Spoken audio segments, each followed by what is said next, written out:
नमस्कार, साधना न्यूज़ मध्य प्रदेश में आप सभी का स्वागत है। हम अधिकतर बीमारियों के बारे में जानते हैं, लेकिन समय के साथ साथ कुछ ऐसी बीमारियां हैं जिनके बारे में हमें पता लगता है। और होता ये है कि जब हम पता लगता है तब हम अपने लोगों को बताते हैं उसके बारे में। एक ऐसी ही स्पेसिफिकेशन के बारे में, एक ऐसी ही बीमारी के बारे में हम बात करने वाले हैं। हमारे साथ में है डॉक्टर निशांत भार्गव जी, जो इंटरवेंशन रेडियोलॉजिस्ट हैं।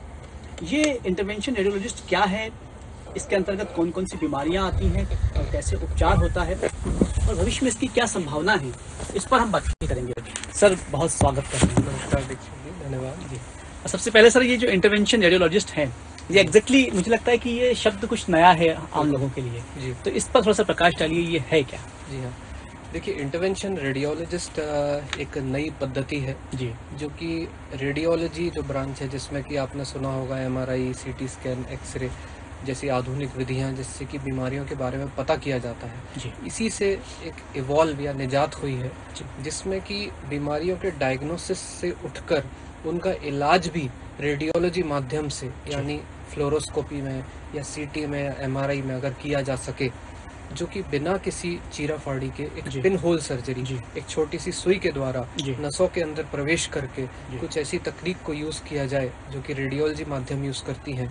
इस विधि को इंटरवेंशन रेडियोलॉजी बोला जाता है और ऐसे स्पेशलिस्ट जो होते हैं वो इंटरवेंशन रेडियोलॉजिस्ट कहलाते हैं। इंटरवेंशन जो शब्द है, इससे जो समझ में आ रहा है कि नसों की बीमारियों से संबंधित शायद ये आपका स्पेसिफिकेशन है। बिल्कुल, इंटरवेंशन रेडियोलॉजिस्ट जो है खून की जो नसें होती हैं, आर्टरीज, वेन्स नामक जो नसें हैं, जो कि वैस्कुलर डिसीज से संबंधित होती हैं हमारे शरीर में, इनमें घुसकर मिनिमली इन्वेसिव प्रोसीजर करते हैं। कुछ ऐसे प्रोसीजर भी होते हैं जो नॉन वैस्कुलर भी होते हैं, जो कि सुई के माध्यम से होते हैं, वो भी इंटरवेंशन रेडियोलॉजिस्ट परफॉर्म करते हैं।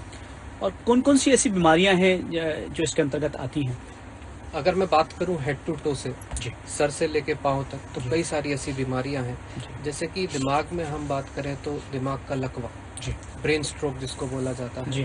तो ब्रेन स्ट्रोक में दो तरह के स्ट्रोक होते हैं। एक होता है इस्कीमिक स्ट्रोक, जहाँ की खून का थक्का दिमाग की नस को ब्लॉक कर देता है, जिसके कारण दिमाग का कुछ एरिया जो है वो इफेक्ट होता है, लकवाग्रस्त हो जाता है। ये लकवा छोटा हो सकता है या बड़ा हो सकता है, इसको इस्कीमिक स्ट्रोक बोला जाता है। जब ये लकवा क्लिनिकली या एमआरआई में या अपन ने सीटी में देखा कि काफी बड़ा लकवा है, दिमाग की बड़ी नस इन्वॉल्व है, तो एक इंटरवेंशन रेडियोलॉजिस्ट अगर पेशेंट उसके पास गोल्डन पीरियड यानी 6 घंटे से लेकर 24 घंटे तक अगर आ जाते हैं, तो वो थक्के को खींचकर बाहर निकाल सकते हैं। It can be cured. लकवा जो है रिवर्स हो सकता है। 3 में से किसी एक मरीज में 100% रिजल्ट मिल सकता है हमें। और अगर लकवा आता भी है तो उसकी संगीनता जो है, गहराई जो है, वो थोड़ी कम हो सकती है। तो ऐसी विधि, इसको बोलते हैं मैकेनिकल थ्रोम्बेक्टमी। ये एक इंटरवेंशन रेडियोलॉजिस्ट परफॉर्म कर सकता है। दूसरी चीज, दिमाग में अगर मैं बात करूं तो दिमाग में ब्लीडिंग जब हो जाती है, ब्रेन हेमरेज जिसको बोला जाता है, जो कि ब्रेन एन्यूरिज्म के कारण होती है या नसों के गुच्छा फटने के कारण होती है। ऐसी ब्लीडिंग में हम अंदर ही अंदर घुसकर वो गुब्बारे को यानी एन्यूरिज्म को या फिर वो गुच्छे को सील कर सकते हैं, कुछ दवाइयों से, कुछ कॉइल से। तो यह भी एक इंटरवेंशन रेडियोलॉजिस्ट करते हैं। फिर आगे चलें तो गर्दन पर आए हमारे, तो गर्दन में ब्लॉकेजेस के कारण जो दिमाग में नसें जा रही हैं, तो मुख्य नस जो होती है कैरोटिड आर्टरी, जो कि दिमाग को ब्लड सप्लाई देती है। जैसे ही आप पढ़ते होंगे कि हार्ट अटैक आता है कोरोनरी आर्टरी डिसीज के कारण, कोरोनरी आर्टरी में कोलेस्ट्रॉल का थक्का जमने के कारण, ब्लॉकेज होने के कारण। इसी तरह से गर्दन की जो कैरोटिड आर्टरी रहती है, उसमें भी कोलेस्ट्रॉल का थक्का जमता है। इससे ब्लॉकेज होने के कारण भी कई बार लकवे आते हैं। ये एज बढ़ने के साथ काफी कॉमन होते हैं। तो इन ब्लॉकेजेस को खोलने के लिए हम एक प्रोसीजर करते हैं जिसमें कि एंजियोप्लास्टी और स्टेंट किया जाता है। यह भी एक इंटरवेंशन रेडियोलॉजिस्ट करते हैं। और नीचे आए तो छाती के रोग, जैसे कि गठाने हो जाती हैं कई मरीजों को, लंग कैंसर, इसको डायग्नोस करने के लिए जो बायोप्सी नामक प्रोसीजर किया जाता है, जिसमें कि एक छोटा टुकड़ा सुई के द्वारा निकाला जाता है। ये चीज़ें सीटी स्कैन में या सोनोग्राफी माध्यम को लेकर छोटी सी सुई से एंटर करके वो गठानों को निकाल कर डायग्नोस करना, यह भी एक इंटरवेंशन रेडियोलॉजिस्ट का ही काम है। जब कभी भी छाती से बहुत ज़्यादा ब्लीडिंग हो रही है, जी जिसको कि हेमोप्टिसिस बोलते हैं, जानलेवा ब्लीडिंग हो सकती है, जी तो इन नसों में घुसकर जी। इन खराब नसों को बंद करने का काम भी एक इंटरवेंशन रेडियोलॉजिस्ट करते हैं। अच्छा पेट की तरफ अगर मैं बात करूं तो लिवर की कुछ बीमारियां हैं, जैसे कि लिवर कैंसर, हेपेटोसेल्युलर कार्सिनोमा। जी अगर ये टाइमली आ जाते हैं, अर्ली स्टेज में है, जी तो इनमें अंदर ही अंदर जाकर कीमोथेरेपी डिलीवर की जा सकती जी। है। नसों के थ्रू एक कीमोथेरेपिक एजेंट डाला जा सकता है, इसको बोलते हैं ट्रांस आर्टीरियल कीमो एम्बोलाइजेशन। जी जी यह भी एक इंटरवेंशन रेडियोलॉजिस्ट करते हैं। बाकी पेट में कहीं भी ब्लीडिंग हो रही है जी या फिर कोई नस फट गई है तो उसको सिलने का काम या फिर नस को खोलने का काम जी। ये एक इंटरवेंशन रेडियोलॉजिस्ट करता है। जी नीचे की तरफ आऊँ तो डायबिटीज़ के जैसे पेशेंट हैं, जी जिनमें कि पैर में अटैक आते हैं, जी डायबिटिक फुट हो जाते हैं, पैर काला पड़ने लगता है, गैंग्रीन हो जाता है। बिल्कुल ऐसे में नसों में ब्लॉकेज के कारण होते हैं, तो इन जी। ब्लॉकेजेस को खोलने का काम एक इंटरवेंशन रेडियोलॉजिस्ट करता है। लास्टली अगर मैं बताऊं तो वेरिकोस वेन्स, जो कि जी। बहुत कॉमन बीमारी है, जी उसमें भी पैरों में जब छाला पड़ जाता है जी या नसें बहुत ज़्यादा टेढ़ी मेढ़ी हो जाती है और उनमें खून का थक्का जमा हो जाता है, तो ये लेज़र तकनीक से या फिर ब्लू तकनीक से जी। इनको अंदर ही अंदर जाके खराब नसों को नष्ट करने का काम एक इंटरवेंशन जी। रेडियोलॉजिस्ट करता है। सर वेरिकोज वेन्स पर हम बातचीत करेंगे, लेकिन उसके पहले जो आपने बताया है, आपने बताया कि जो बीमारियां होती है, लकवा हुआ, ब्रेन हेमरेज हुआ या वेरिकोज वेन्स हुआ, ये जब बीमारी हो जाती है तब व्यक्ति आप तक आता है। बिल्कुल। क्या प्री स्क्रीनिंग जैसी कोई मतलब कॉन्सेप्ट है कि व्यक्ति को पहले ही पता लग जाए बिल्कुल कि ये बीमारी आने वाली है? जी हाँ। देखिए, अधिकांशतः ये जो बीमारियां होती हैं, जी ये किस पॉपुलेशन ग्रुप में होती है पहचानना बहुत इंपॉर्टेंट है। जी सबसे पहले तो अगर आपकी एज बढ़ रही है, जी उसके साथ में आपको एसोसिएटेड डायबिटीज़ है, जी या फिर आप क्रॉनिक स्मोकर हैं, जी या फिर शराब का सेवन करते हैं, या फिर आपकी डाइट में तला गोला खाना ज़्यादा इन्वॉल्व है, जी तो फिर आपको, मुझे ऐसा लगता है कि 40-45 की एज के बाद एक routine blood test, cholesterol, sugar, ये सब कराना चालू कर देना चाहिए। जी और कभी भी ऐसे संकेत आते हैं, जैसे कि छाती में दर्द है, पाँव में अगर ऐसा लगता है कि आपका चलने का डिस्टेंस कम हो गया है, 500 मीटर पर ही पिंडलियां दर्द करने लगती हैं, जी अगर आपको ऐसा लगता है, इसका मतलब है कि नसों में ब्लॉकेज आ रहा है। जी या फिर कभी उंगली में ठंडापन पड़ना, हाथ में जी। ठंडापन पड़ना, नीला पड़ना, काला पड़ना, इस तरह के अगर संकेत मिल रहे हैं, जी तो फिर हमें डॉपलर की जांच पर जाना चाहिए और इसमें पता करना। या फिर एक और बहुत इंपॉर्टेंट चीज़ है कि कभी स्ट्रोक के जो लक्षण होते हैं, जी वो कुछ मिनट के लिए आते हैं, कुछ सेकंड्स के लिए आते हैं, जैसे कि जुबान का लड़खड़ा जाना, अच्छा जैसे कि मुंह का टेढ़ापन आ जाना, अच्छा सलाइवा जो है,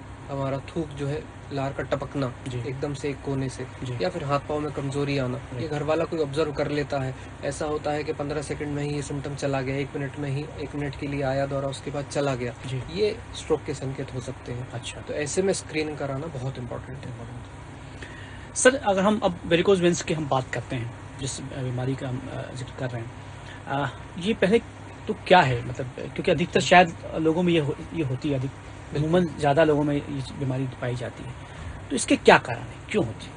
देखिए, वेरिकोस वेन्स जो है, अगर मैं बात करूं इसके प्रेवलेंस की कि कितना है ये प्रेवलेंट, जी तो आप मान के चलें कि कोरोनरी आर्टरी डिसीज जो है, हार्ट की जो बीमारी है, जी उससे इसका लगभग डबल प्रेवलेंस है। अच्छा वेरिकोस वेन होता क्या है? Varicose ji. वेन बेसिकली जो हमारे हृदय तक पैरों से जो नसें खून ले जाती हैं, जिनको हम वेन्स बोलते हैं या शिराएं बोलते हैं, जी ये क्या काम करती हैं? पैरों से लेकर हृदय तक इनको खून को ले जाना है, डीऑक्सीजनेटेड ब्लड जो है उसको प्योर करने के लिए वापस लेकर आना है छाती तक, फेफड़ों तक। जी अब ये नसें जो रहती हैं, समय के साथ कमजोर होने लगती हैं, जी। क्योंकि इनको गुरुत्वाकर्षण, ग्रेविटी के अगेंस्ट काम करना काम करना पड़ता होता है। है, बिल्कुल सही है। इनको हेल्प करने के लिए इनके अंदर कुछ वॉल्व्स रहते हैं, जिससे कि इनका फ्लो जो है पैर से हृदय की तरफ ही बना रहे, उल्टी दिशा में फ्लो ना होने लगे। तो कुछ वॉल्व होते हैं जो कि सिर्फ एक ही दिशा में अच्छा अच्छा ब्लड जी। को आने देते हैं। जी एज जैसे जैसे बढ़ती है या फिर मोटापा बढ़ता है, उसके कारण क्या होता है, सबसे पहले तो ये नसों की इलास्टिसिटी जो है वो कमजोर पड़ जाती है।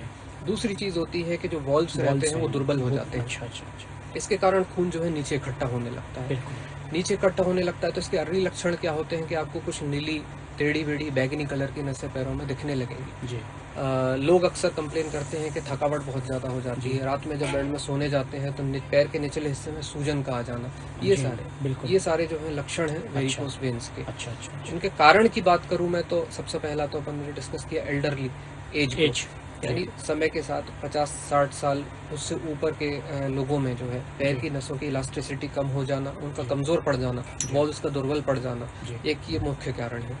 दूसरा कारण है फीमेल एज ग्रुप। जो फीमेल्स होती जी हैं हाँ। खासकर जो कि प्रेगनेंसी के बाद उनमें हार्मोनल चेंजेस आते हैं, हार्मोन्स की वजह से। दूसरा, प्रेगनेंसी के समय में पेट जो बड़ा रहता है उसका प्रेशर की वजह से पाँव के ऊपर वेरिकोस वेन्स की संभावना बहुत बढ़ जाती है। तीसरा, जो महिलाएं जो कि गर्भ निरोधक दवाइयाँ ले रही हैं या फिर हार्मोन रिप्लेसमेंट थेरेपी मेनोपॉज के बाद ले रही हैं, उनमें ये इंसिडेंस बहुत हाई रहता है। तीसरी बात करें तो मोटापे से संबंधित है। अगर पेट का वजन बढ़ता है तो प्रेशर बढ़ता है पाँव पे, तो वेरिकोस वेन होने की संभावना बढ़ जाती है। बात करें और क्या कारण हो सकते हैं, तो जो लोग लंबे समय तक एक ही स्थिति में बैठे रहते हैं, खड़े रहते हैं, जैसे कि ट्रैफिक पुलिस, जैसे कि टीचर्स, तो इन लोगों में जो है ऐसे ग्रुप्स में वेरिकोस वेन्स होने की संभावना बहुत हाई रहती है। अच्छा, आपके पास में जो लोग आते हैं, अमूमन जो आपने अलग अलग कारण बताए, ज़्यादा किस किस्म के लोग आते हैं? खड़े रहने वाले शायद मुझे लगता है ज़्यादा होंगे, क्योंकि ट्रैफिक पुलिस जो है वो हमेशा खड़े रहते हैं। ऐसे कई लोग जो लगातार बैठे रहते हैं, तो क्या सिर्फ इस तरह के लोग ज़्यादा आते हैं? देखिए, हमारे पास मुख्यतः महिलाएं ज़्यादा आती हैं जिन्होंने varicose when post pregnancy develop किया था। अब कई सालों बाद उसके परिणाम आने लगे हैं, जैसे कि पैरों में सूजन आना, कई लोग पैर के निचले हिस्से में कालापन लेके आते हैं। कई लोगों की बहुत कंप्लेन रहती है कि बहुत खुजली होती है और खुजलाते खुजलाते घाव पड़ गए हैं पैरों में। और एडवांस स्टेज में जब लोग आते हैं तो पैर में छाला लेके आते हैं, जो कि बहुत जगह घूम चुके हैं। छाला एकदम बढ़ता जा रहा है, कंजर्वेटिव ट्रीटमेंट, उसकी ड्रेसिंग सालों साल चलती रहती है, पर छाला ठीक नहीं होता है क्योंकि उसका रूट कॉज पकड़ नहीं पा रहे हैं। तो ऐसे लोग हमारे पास अधिकांशतः आते हैं। जी, आप लंबे समय से एक्सपर्टीज़ पे काम कर रहे हैं एज ए डॉक्टर, कितने पेशेंट ऐसे होंगे जो आपने क्योर किए होंगे? मतलब जो आए हैं, आपने कहा गोल्डन पीरियड में यदि आ जाते हैं तो आपने क्योर किए हों, कितने ऐसे लोग? ब्रेन स्ट्रोक की बात करें जो गोल्डन पीरियड में हमारे पास आते हैं, तो मैं बोलना चाहूँगा कि इसका नंबर बहुत कम है। अच्छा, क्योंकि ये अवेयरनेस जो है ये पब्लिक में बिल्कुल भी नहीं है कि इस तरह का ट्रीटमेंट अवेलेबल है। जो कि अगर हम 6 घंटे के अंदर लकवाग्रस्त मरीज को अस्पताल ले आते हैं तो या तो उनको ये खून का जो थक्का खोलने की दवा है वो दे दी जाए। अगर बहुत बड़ा लकवा है तो ये थक्के को खींचकर बाहर निकाल लिया जाए, जिसको मैकेनिकल थ्रोम्बेक्टमी बोलते हैं। अच्छा, इसका जो अवेयरनेस है वो काफ़ी कम है हमारे देश में। तो मान के चलें कि लकवे का इंसिडेंस तो बहुत ज़्यादा है, बहुत हाई है, बट अधिकांश मरीज जो रहते हैं हमारे पास 3 दिन बाद, 4 दिन बाद, 5 दिन बाद पहुंचते हैं, जब हम कुछ भी नहीं कर सकते। वेरिकोस वेन्स में प्रिवेंशन की अगर हम बात करें, मतलब ये होना, इसके क्या क्या कारण हो सकते हैं, क्या तरीके हो सकते हैं? देखिए, वेरिकोस वेन्स को प्रिवेंट करने के लिए 2-3 चीज़ें बहुत इंपॉर्टेंट हैं। सबसे पहले तो अपनी जीवन शैली को बदलें। जीवन शैली में क्या बदलाव कर सकते हैं कि व्यायाम को अपना एक अभिन्न अंग बनाया जाए। डेली कम से कम 45 मिनट से 1 घंटे तक की एक्सरसाइज, जिसमें कि मोबिलिटी एक्सरसाइज बहुत इंपॉर्टेंट है, एक्टिव ही होना चाहिए जब तक पसीना ना बह जाए। ऐसी एक्सरसाइज, ब्रिस्क वॉकिंग अगर करना है तो फिर पसीना एटलीस्ट आना चाहिए। तो इससे क्या होगा, हमारी मांसपेशियां जो है स्ट्रांग होंगी। दूसरा, जो रक्त संचार है वो वेन्स के थ्रू बढ़ेगा। अगर रक्त संचार वेन्स के थ्रू तेजी से होगा तो उनकी इलास्टिसिटी बनी रहेगी, वॉल स्ट्रेंथ बनी रहेगी, कमजोर नहीं होंगी। दूसरा यह है कि एक पैर के ऊपर दूसरा पैर लंबे समय तक रख के नहीं बैठना है। जो उन लोग बैठते हैं। तीसरा, डाइटरी मॉडिफिकेशन, जैसे कि विटामिन ए युक्त चीज़ें, गाजर, शलगम, ये सब खाना, जिससे कि घाव प्रतिरोधक क्षमता बढ़ती है। विटामिन बी युक्त चीज़ें जैसे कि फल, छाछ, दालें, ये खाना, जिससे कि अल्सर को हील होने की क्षमता बढ़ती है और वेन्स की स्ट्रेंथ बढ़ती है, तो वेरिकोस वेन होने की संभावनाएं कम होती हैं। तो इस तरह की डाइट में चीज़ें, विटामिन सी जिससे कि इम्यूनिटी बढ़ती है और रक्त संचार की जो स्पीड है वो बढ़ती है, जिससे कि वेन की हेल्थ बनी रहती है। तो ये चीज़ें करना बहुत इंपॉर्टेंट है। अगर आपको early stage of varicose veins है तो फिर आप सोते समय थोड़ा सा अपने पैरों को ऊंचे लेवल पर रखें। हृदय के ऊंचे लेवल पर रखेंगे तो ब्लड का संचार बना रहेगा सोते समय में। अच्छा, ये बहुत इंपॉर्टेंट। अच्छा, क्योंकि ये तो शायद कोई करता नहीं है। जी, आपने एक नया तरीका बताया। बट आपने हॉस्पिटल बेड्स में ऑब्जर्व किया होगा कि थोड़े से हाई रहते हैं, ऊंचे रहते हैं। हाइड्रोलिक होता है तो ऊंचा कर भी देते हैं। ये इसलिए होता है कि खून का प्रवाह ऊपर की तरफ रहे, जिससे कि वेरिकोस वेन्स तो ठीक है और डीप वेन्स में भी खून का थक्का ना बने, डीवीटी को प्रिवेंट करने के लिए। डॉक्टर निशांत, हम एक और बात जानना चाहेंगे। मुझे ऐसा लगता है कि जहाँ तक कई डॉक्टर से हमारी बातचीत लगातार इस शो के दरमियान होती रहती है, लेकिन इंटरवेंशन रेडियोलॉजिस्ट के बारे में हमने पहली बार सुना है। क्या आपको लगता है कि इसके प्रति अवेयर करने की आवश्यकता है बहुत ज़्यादा, सरकार को भी, आप डॉक्टर्स को भी, क्योंकि लोगों को पता नहीं है इस बारे में? क्या भविष्य किस रूप में देखते हैं, कैसे लोगों तक पहुँचे ये कॉन्सेप्ट? देखिए, इंटरवेंशन रेडियोलॉजी आज से कुछ साल पहले की बात करूँ तो अवेयरनेस की काफ़ी कमी थी। इनफैक्ट मैं अगर बोलूँ तो अस्पताल में भी लोगों को पता नहीं रहता था कि ये डॉक्टर क्या करते हैं, होते क्या है। अच्छा, क्योंकि ये बहुत ही एडवांस फील्ड है, न्यूअर फील्ड है जी। और चूंकि इसमें मिनिमली इन्वेसिव ट्रीटमेंट है, बिना चीराफाड़ी के ट्रीटमेंट है, तो पेशेंट का इंटरेस्ट इसमें बहुत ज़्यादा है समय के साथ। अच्छा, कोई ऑपरेट नहीं होता है इसमें, कोई जी हाँ, चीराफाड़ी नहीं इसमें होती? सूचर भी, टाका भी नहीं आता है। अच्छा, अंदर ही अंदर सारा अच्छा, इलाज ये नई हो बात जाता है। जी। तो अब इंटरवेंशन रेडियोलॉजी का जो दायरा है समय के साथ बहुत ज़्यादा बढ़ गया जी। है। इसमें नई नई बीमारियां भी शामिल हुई हैं। जैसे कि मैं बात करूं थायराइड गोइटर की, जी। तो थायराइड गोइटर पहले आपको पूरा थायराइड ग्लैंड ही निकालना पड़ता था। जी। आजकल इसको अंदर ही अंदर जाके इसका ब्लड सप्लाई बंद कर सकते हैं, जिसको कि एम्बोलाइजेशन बोला जाता है। अच्छा। या फिर अगर छोटा नोड्यूल है तो उसको लेज़र के माध्यम से या माइक्रोवेव एब्लेशन के माध्यम से एक सुई से ही पूरा ख़त्म किया जा सकता है। अच्छा। इसके फ़ायदे ये होते हैं कि पूरा आपका थायराइड ग्लैंड नहीं निकालना पड़ा, तो आपको जो एडिशनल ड्रग्स लेनी पड़ रही थी थायराइड रिप्लेसमेंट के लिए, वो नहीं लेना पड़ेंगी। बिल्कुल। दूसरी चीज़, जो स्कार आ जाता है गर्दन पे थायराइड निकालने के बाद, वो भी नहीं आएगा। अच्छा। तो ये पेशेंट को कॉन्फिडेंस देता है। जी, इस तरह से बहुत एडवांस टेक्नोलॉजी है। जी। जी हाँ, जी। और कुछ बीमारियों की बात करूं तो गर्भाशय रसोली जो होता है, यूट्राइन फाइब्रॉइड, अच्छा, जो कि बहुत ही ज़्यादा कॉमन है females में। बिल्कुल। और ये एक बहुत ही मुख्य कारण है इनफर्टिलिटी का, बच्चे ना हो पाने का। जी। दूसरा, ये एक मुख्य कारण है यूट्राइन ब्लीडिंग का। पीरियड्स के समय में हेवी ब्लीडिंग हो सकती है यूट्राइन फाइब्रॉइड्स के कारण। अच्छा। अब पहले इसके लिए क्या करना पड़ता था, या तो अगर बहुत बड़ा फाइब्रॉइड है, फैमिली आपकी कंप्लीट है, तो पूरा यूट्रस हिस्टेरेक्टमी जिसको बोलते हैं वो निकाल देते थे। जी। या फिर फाइब्रॉइड के लिए एक मेजर सर्जरी करानी पड़ती थी। आजकल हम कुछ भी नहीं करना पड़ता, एक सुई के माध्यम से जो नस उस फाइब्रॉइड को ब्लड सप्लाई कर रही है, जी, उसको सिंपल सा प्रोसीजर है, बंद करके आएंगे और ये फाइब्रॉइड जो है 6 महीने से 1 साल में पूरी तरह गायब हो जाता है। जी। जी। तो इस तरह की कुछ नई तकनीकें हैं, जी हाँ। ये भी इंटरवेंशनल रेडियोलॉजी में अभी शामिल हो गई। इस आप जिस जो बता रहे हैं, इस तरह से बहुत एडवांस टेक्नोलॉजी है ये, लेकिन क्या आपको लगता है कि भविष्य में और क्या संभावनाएं हैं इसके अंदर, और कितनी एडवांस या मॉडर्न हो सकती है टेक्नोलॉजी? देखिए, अब मैं संभावनाओं की बात करूं तो ये तो अनगिनत है। जी। अगर मैं बात करूं कि ऑस्टियोआर्थराइटिस जैसी बीमारी, जिसमें कि टोटल नी रिप्लेसमेंट में पेशेंट को जाना पड़ता है। जी। अब टोटल नी रिप्लेसमेंट जो है, कई बार जब एज बहुत ज़्यादा होती है, कोमोर्बिडिटीज़ बहुत ज़्यादा है, वज़न बहुत ज़्यादा है, तो कई बार ये हो नहीं पाता है। जी हाँ। बट इंटरवेंशन रेडियोलॉजी में ऑस्टियोआर्थराइटिस के लिए नी रिप्लेसमेंट कोई नहीं कराना चाहता है, तो उसके लिए जेनिकुलर आर्टरी, जो नस इसको सप्लाई कर रही है, जिसके कारण बहुत पेन बना रहता है पेशेंट को, उसको अगर हम जाके बंद कर दें तो ये पेन तुरंत बंद हो जाता है। जी। तो इस तरह की बीमारियां भी अब हमारे अंतर्गत आ रही हैं। जी। तो इसका स्कोप तो मैं बता नहीं सकता हूँ आपको। जी। जी। अनगिनत स्कोप। इंदौर में कितने डॉक्टर्स होंगे इस स्पेसिफिकेशन? अभी तो काफ़ी कम है, इनकी संख्या लगभग 5 से 6 डॉक्टर हैं इंदौर, पूरे इंदौर में? अच्छा। मुझे लगता है कि ये तो शायद लोगों को पता है ही नहीं। जी, अभी धीरे धीरे लोगों को पता, जागरूकता आई है। जी। और अभी तो हम लोग काफ़ी प्रोसीजर्स करने लगे हैं। जी हाँ। और आप लोगों के माध्यम से और जागरूकता आएगी तो पेशेंट्स की हेल्प बिल्कुल होगी। जी। और समय के साथ इसके ट्रेनिंग प्रोग्राम्स भी बहुत बड़े हैं। जी हाँ। फेलोशिप्स हैं, डीएम कोर्स भी चालू हो गए हैं। अच्छा, तो अब इसमें ट्रेनिंग भी बहुत बड़ी है लोगों की। जी। तो समय के साथ डॉक्टर्स भी बढ़ना चालू हो जाएंगे। क्या बच्चों में भी कोई संभावना है इनकी? बिल्कुल। बच्चों में बहुत रेयर डिसीज, जैसे कि वेन ऑफ गैलन मालफॉर्मेशन नाम की बीमारी, जो कि ब्रेन में होती है, एक्सट्रीमली रेयर मालफॉर्मेशन है, जिसमें ग्रोथ रुक जाती है। अच्छा। ये क्यों होती है? गुब्बारा बन जाता है, वेन जो होती है गुब्बारा नुमा हो जाती है, पूरा ब्लड शंट होता है, ब्रेन को सप्लाई नहीं मिल पाता है। ऐसे क्षेत्र में संभावना रहती है कि अंदर ही अंदर जाके उस शंट को, जो अब नॉर्मल शंट है, उसको बंद कर दिया जाए। दूसरा, बच्चों में आपने देखा होगा कि चेहरे पर कई बार नसों के गुच्छे रहते हैं, दाग रहते हैं, बॉडी में कहीं भी हो सकते हैं। इनको बिना सर्जरी के एक दवा डाल के, स्क्लेरोथेरेपी जिस प्रोसीजर को बोलते हैं, बंद किया जा सकता है। चौथा, बच्चों में एवीएम, आर्टेरियोवेनस मालफॉर्मेशन नाम की बीमारी काफ़ी कॉमनली देखने को मिलती है। नसों का गुच्छा रहता है जो बॉडी में कहीं भी हो सकता है, किसी भी अंग में हो सकता है। इसको बिना किसी सर्जरी के, बिना किसी चीराफाड़ी के अंदर ही अंदर जाके बंद किया जा सकता है। तो बच्चों में भी ऐसी कई बीमारियां हैं जहाँ की इंटरवेंशन रेडियोलॉजिस्ट का रोल रहता है। और इसको हमारे डॉक्टर कम्युनिटी को भी पता है, ज़रूरी है। जी। ये जो आपकी विधा है इंटरवेंशन, कहते हैं कि मरीजों की अपना चैलेंजेस होते हैं। क्या एक रेडियोलॉजिस्ट होते हुए आपके अपने कुछ चैलेंजेस आप फील करते हैं? आपको लगता है कि हाँ, ये चैलेंजेस हैं जिससे कहीं इस पर काम होना चाहिए? डेफिनेटली। देखिए, इंटरवेंशन रेडियोलॉजी के फील्ड में चैलेंज ये है कि पेशेंट को अवेयरनेस की बहुत ज़्यादा कमी है। इसके कारण क्या होता है कि पेशेंट को ये पता ही नहीं होता है कि हमें इस डॉक्टर को दिखाना है। जी हाँ, जी हाँ।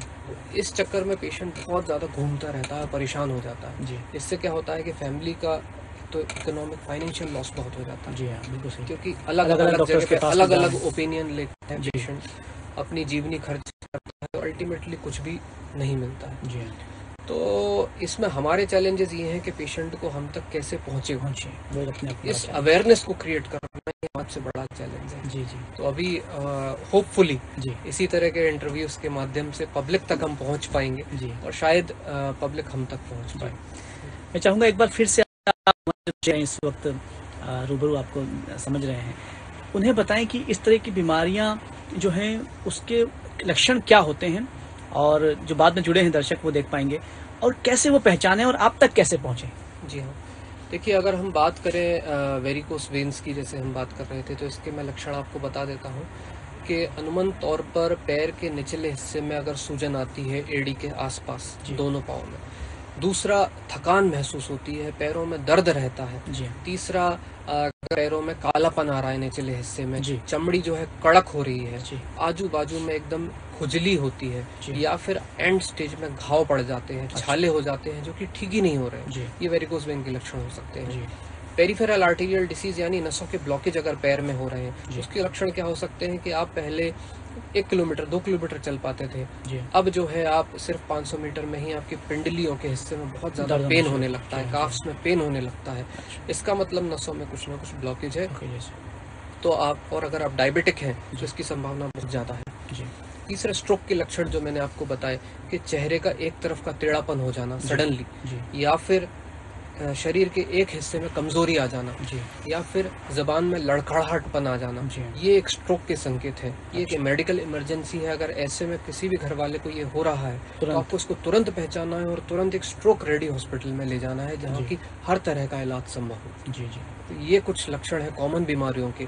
बाकी थायराइड बीमारी जिसमें कि गर्दन में सूजन आ जाती है, या फिर ब्रेस्ट फाइब्रोएडिनोमा जो कि अक्सर यंग फीमेल्स में ब्रेस्ट के अंदर, स्तन के अंदर एक गठान होती है, चिकनी गठान जो चूहे जैसी फिसलती रहती है हाथ से।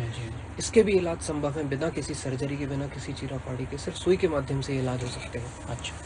दूसरा कैंसर के मरीज जो कि डायग्नोसिस बनाना है जिनको बायोप्सी के माध्यम से, और भी कैंसर में कई एडवांस टेक्निक है जिससे कि कैंसर को ठीक भी किया जा सकता है अगर अर्ली स्टेज में है तो। अच्छा। ये सारे मरीज इंटरवेंशन रेडियोलॉजिस्ट को कांटेक्ट कर सकते हैं। जी। चूंकि आप एक डॉक्टर भी हैं, ठीक है आपका एक स्पेसिफिकेशन है, लेकिन एक स्वस्थ जीवन शैली के लिए व्यक्ति को क्या किया जाना चाहिए ताकि कोई बीमारी हो ही ना, किसी भी तरह की बीमारी ना हो? देखिए, हर तरह की बीमारी से बचने के कुछ तरीके हैं, जैसे कि व्यायाम मैंने बताया कि इसको एक अभिन्न अंग मानना चाहिए, और कम से कम 1 घंटा डेली इसको डिवोट करना ही चाहिए। आप किसी भी कंडीशन में हैं, कितने भी बिजी हैं, बट अपने लिए कुछ ना कुछ समय निकालना बहुत इम्पोर्टेंट है। दूसरी चीज़ है कि डाइट, आहार पे बहुत ध्यान देना चाहिए, और मुझे लगता है कि हमारी जो ओरिजिनल इंडियन डाइट थी, जो हमारे पूर्वज खाते आए थे, वही बेस्ट डाइट है इन क्लाइमेटिक कंडीशंस के लिए। ये बेस्ट डाइट है, हमें फॉरेन से, वेस्ट से इन्फ्लुएंस होने की कोई जरूरत नहीं है मुझे लगता है। तो हमारी जो थाली है उसमें दाल भी है, बिल्कुल, चावल भी है, सब्जी भी है, चटनी भी है, और सलाद भी है, हर चीज उसके अंदर है। पूरी तरह से बैलेंस डाइट है। प्रोटीन, कार्बोहाइड्रेट, फैट सबका एक मिश्रण है। और मुझे लगता है कि यही हमारे क्लाइमेटिक कंडीशंस, एनवायरनमेंट को सूट करता है और हमारे जीन्स को सूट करता है। बहुत अच्छी बात कह रहे हैं जी। तो अगर ये जीवन शैली हम फॉलो करेंगे तो मुझे लगता है अधिकांश बीमारियों से दूर रह सकते हैं। जी जी। डॉक्टर निशांत भार्गव जी, आपसे बातचीत हुई और इंटरवेंशन रेडियोलॉजिस्ट के बारे में जानकारी प्राप्त हुई। लकवा, ब्रेन हेमरेज, और जो आपने बताया वेरिकोज वेन्स, ऐसी बीमारियों के बारे में हमने सुना, न सिर्फ सुना बल्कि हमें जानकारी भी प्राप्त हुई, और आपने प्रिवेंशन के तरीके भी बताए कि कैसे बचाया जा सकता है। मैं आप सभी से निवेदन करना चाहूँगा जो इस वक्त साधना न्यूज़ पर देख रहे हैं कि डॉक्टर निशांत भार्गव जी इंदौर में 4 से 5 डॉक्टर हैं, उसमें से आप एक डॉक्टर हैं। देश भर में बहुत कम डॉक्टर हैं। यदि इस तरह की कोई बीमारी जो आपने सुनी है वो आपको लगता है कि कोई लक्षण उसके दिख रहे हैं, तो तुरंत डॉक्टर से कंसल्ट करना चाहिए। निशांत भार्गव जी के पास में जाइए या बाकी जो डॉक्टर उनके पास में जाइए। लेकिन बहुत महत्वपूर्ण ये है कि जो प्रोग्राम आप देख रहे हैं, ये जो कार्यक्रम आप देख रहे हैं, इस कार्यक्रम को न सिर्फ देखें बल्कि अपने नियर और डियर वंस को आप भेजें, ताकि ये अवेयरनेस पैदा हो, ज़्यादा से ज़्यादा लोग इसके बारे में जान सकें। क्योंकि अभी तक हमने देखा है कि लोग ये कहते पाए जाते हैं कि वेन्स की जो बीमारियां, नसों की जो बीमारियां हैं, उसका एलोपैथी में कोई इलाज है ही नहीं। लेकिन अब ये मिथक हो गया है। सच तो यह है कि इसका इलाज है, और डॉक्टर निशांत भार्गव जी जैसे डॉक्टर जो हैं वो आप तक पहुंच रहे हैं, आप उन तक पहुंच रहे हैं, और ये बीमारी पर जो है काबू किया जा रहा है। सर, बहुत सारा धन्यवाद हमसे बातचीत करने के लिए। धन्यवाद। आप देखते रहिए साधना न्यूज़ मध्य प्रदेश।